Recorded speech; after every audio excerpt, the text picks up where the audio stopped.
फिलहाल मैं झारखंड से चलकर राजस्थान के पाली ज़िले के नाना गांव पे पहुंचा हूं और यहां पे एक अनूप दास महाराज जी की झोपड़ी बन रही है और कई लोग यहां पे आए हैं, कई आदिवासी समाज के लोग हैं। जी, आपका नाम क्या हुआ दादा, बताइए। मेरा नाम मोहन लाल है ग्रसिया। एक आदिवासी यही चाहता है कि जो समाज में जो सुविधा है वो मिलनी चाहिए। हर आदिवासी का जो नियम है, सुविधा रखी है वो मिलनी चाहिए। हर सुविधा से हम वंचित ही है, कोई सुविधा हमको बराबर मिल नहीं रही है। दिहाड़ी करके गुजारा कर रहे हैं। और एक बात बड़ा खास है कि हमारे झारखंड में भी प्रजापति हैं, लेकिन राजस्थान के पाली ज़िले के आसपास के क्षेत्रों में प्रजापतियों की संख्या बहुत है। अच्छा बताइए कि ये अनूप दास महाराज जी की झोपड़ी बना रहे हैं आप लोग, क्यों बना रहे हैं? ये सब पूरा जगत का कल्याण करने के लिए जो बाप जी ने किताब लिखी है उसमें सब लिखा हुआ है। उसके अनुसार जो बातें लिखी है उसका निवारण करने के लिए झोपड़ी बना रहे और इकट्ठे भी हो रहे हैं, समाज से जुड़ भी रहे। तो आप लोग समझ सकते हैं कि ये लोग सिर्फ और सिर्फ धर्म के सहारे नहीं रहना चाहते हैं, अपने बच्चों को पढ़ाना भी चाहते हैं, शिक्षित भी करना चाहते हैं। क्योंकि आज की इस हाईटेक ज़माने में अगर आप पढ़े लिखे नहीं हैं तो बहुत तरह से आप वंचित हो जाएंगे। सरकार की आप नौकरी भी नहीं ले सकते हैं, सरकार के द्वारा दिए गए लाभ का फ़ायदा भी नहीं उठा सकते हैं। और हमारे बीच में बाबा जी संत श्री मुकनाराम जी हैं। बताइए बाबा कि आप यहाँ के आदिवासियों को किस तरह देखते हैं? ये लोग एकजुट हो पाएंगे अपने हक अधिकार के प्रति? क्योंकि हम देखते हैं कि एसटी, एससी, ओबीसी एक माने बहुसंख्यक आबादी है, जिनको जितना मिलना चाहिए हक वो नहीं मिल पाता।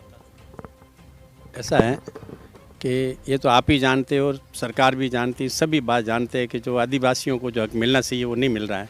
शिक्षा नहीं मिल रही है, सुविधा नहीं मिल रही है, उनकी कोई उपचार नहीं मिल रहा है, चिकित्सा नहीं मिल रही है, कोई सामाजिक ज्ञान नहीं मिल रहा है।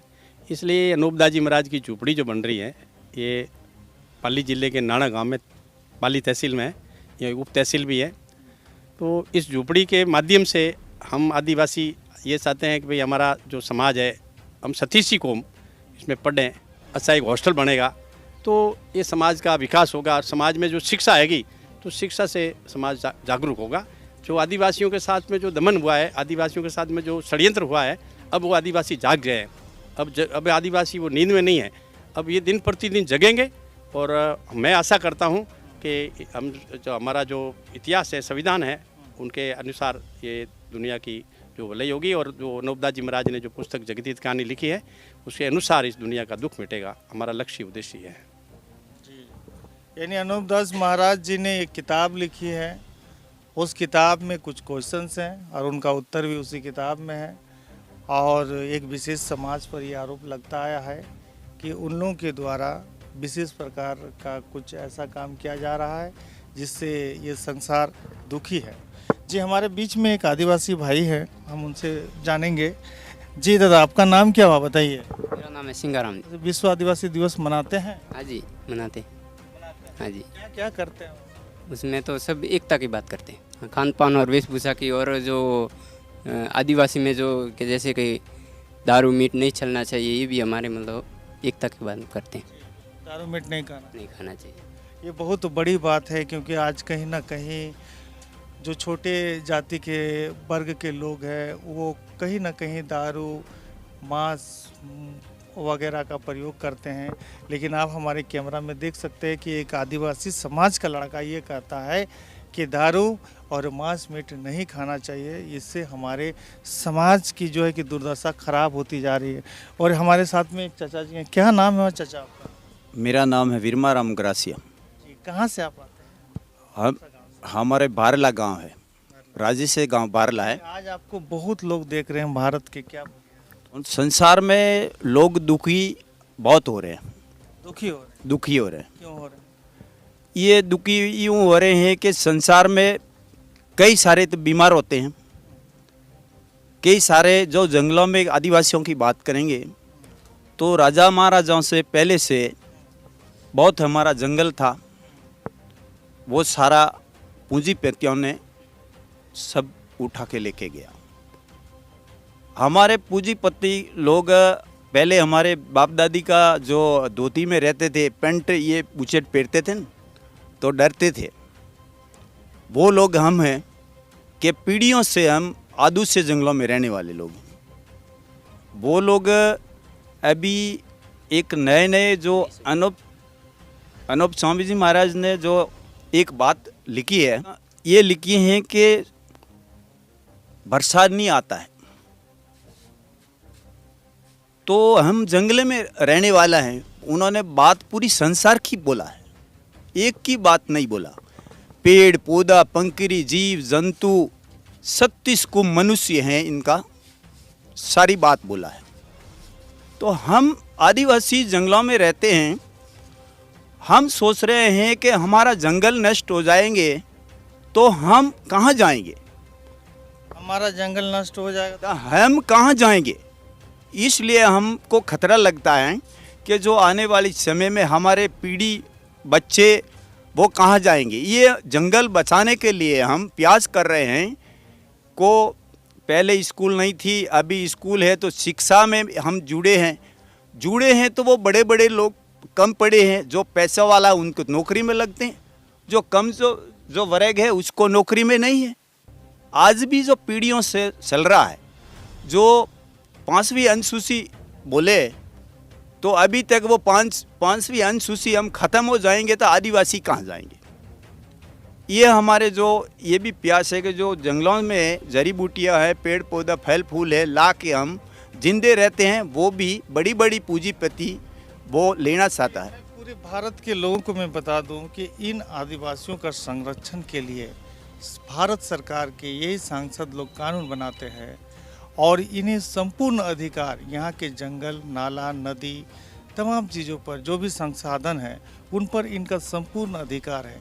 लेकिन आज कहीं ना कहीं पढ़े लिखे नहीं होने के कारण इन लोगों को अधिकार से वंचित कर दिया जाता है। ये बहुत ही दुखद बात है, बहुत लंबी हो जाएगी। अंत में और एक लाइन कुछ बोलिए। तो ये आप लोगों के लिए सरकार कानून बनाती है कि ये पहाड़ आपका है, पहाड़ का पेड़ पौधा आपका है, नदी नाला आपका है, सारा चीज़ आपका है, सरकार का कानून है। लेकिन आप लोगों को अधिकार से वंचित इसलिए हो जाते हैं क्योंकि आप लोग पढ़े लिखे नहीं हैं। आने वाले समय में अपने बाल बच्चों को पढ़ाएंगे। हम ये सोचे हैं कि अभी बाबा की ये झुपड़ी बंदी है, इस झुपड़ी में आदिवासियों का आज तक कभी हमने मांग नहीं मांगा और ये एक झुपड़ा बाज़ार के पास में है। जो हम ये सोच रहे हैं कि ये जगह वापसी की तरफ से ये है तो ये हमारे बच्चा पढ़ेंगे, इधर कॉलेज वगैरह ये आएंगे तो बहुत दूरी में जाना नहीं पड़ेगी। ये हम सारी समाज के लिए हम ये कोशिश कर रहे हैं। ये एक हमारा उद्देश्य है। ये आपका उद्देश्य है कि यहाँ पे कुछ हॉस्टल वगैरह बनाए बच्चा वगैरह। हाँ। तो ये नहीं, कुल मिलाकर आप लोग समझ सकते हैं कि जिनका देश है, जिनके दिल में किस प्रकार का दर्द है, आप लोग साफ देख सकते हैं। हमारे देश के सांसद, हमारे देश के कानून, हमारे देश में जो कानून बनाया जाता है, खास करके पेशा कानून इन लोगों के लिए है। तमाम पहाड़ पर्वत नदी नाला बालू, खास भूमि गैर भूमि वन भूमि, तमाम ज़मीन का मालिकाना हक इन लोगों के पास में है। लेकिन इन लोगों को हक अधिकार मिलता नहीं है। इसको लेकर अगर इनकी पीढ़ी आगे चलकर नहीं पढ़ती है तो पता नहीं और क्या क्या शोषण इन लोगों के साथ होगा। और हमारे साथ में एक नए बाबा जी हैं, क्योंकि इनसे तो मैं पहले मिला नहीं। जी बाबा, आपका नाम क्या होगा? देवरख जी महाराज। क्या बोलना चाह रहे हैं? अनूप दास महाराज जी की किताब आपने यहाँ पे रखी है, जगत हित करनी। क्या समझ में आती है कि बाबा ने जो बातें लिखी है उससे जगत का कल्याण हो जाए? पहला तो मैं ये धरती माँ को प्रणाम करना चाहता हूँ, अपने भाइयों सदी सबको। आदरणीय अनूप दास जी ने ये जगत हित कहानी जो लिखी है, ये समाज सुधारक के लिए लिखी है। सब लोग जागरूक होवे।